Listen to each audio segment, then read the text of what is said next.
আজকে একটা প্রচ্ছন্ন একটা প্রচেষ্টা আছে ৭১কে ভুলিয়ে দেওয়ার। এটার বিরুদ্ধে কিন্তু আমাদেরকে সমস্ত বাংলাদেশের নাগরিককে তাদেরকে ঐক্যবদ্ধ হতে হবে। ২৪ জুলাইয়ের আগস্ট যেভাবে আপনার সত্য, ঠিক একইভাবে সত্য কিন্তু ৭১-এর ৯ মাসের মুক্তিযুদ্ধ। সেই মুক্তিযুদ্ধের ঘোষণা দিয়েছেন কে?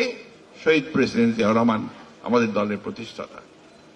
আজকে একটা নতুন করে কথা উঠছে, ষড়যন্ত্র চলছে যে আপনার বাংলাদেশে আপনার এখানে এক ধরনের উগ্রবাদ মাথা চালা দিয়ে উঠছে। এই উগ্রবাদকে মাথা চালা দিয়ে উঠতে দেওয়া যাবে না বন্ধুগণ। আওয়ামী লীগ শেখ হাসিনার নেতৃত্বে বাংলাদেশের সমস্ত গণতান্ত্রিক যে কাঠামো, সে কাঠামো ভেঙে ধ্বংস করে দিয়েছে।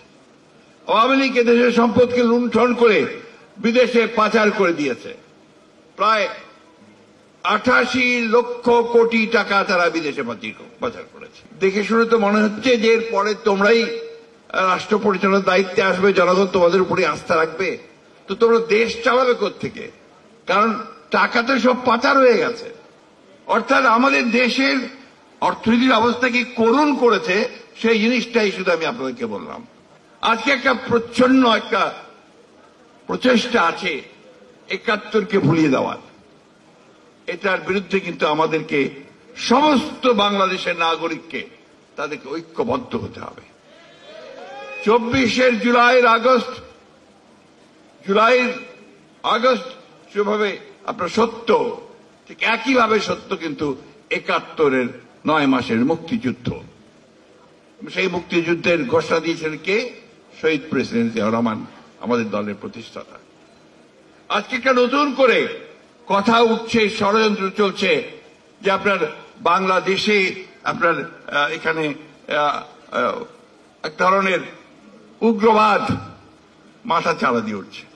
এই উগ্রবাদকে মাথা চালা দিয়ে উঠতে দেওয়া যাবে না বন্ধুগণ।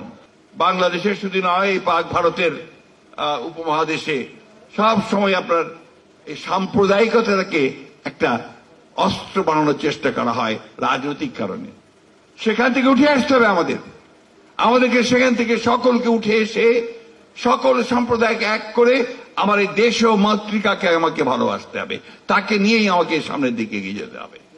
যে হিন্দু না ওরা মুসলিম, ওই জিজ্ঞাসা কোনজন? কান্ডারি বড় ডুবেছে মানুষ, সন্তান মোর মার। আমরা ওই মানুষকে বাঁচিয়ে তুলতে চাই।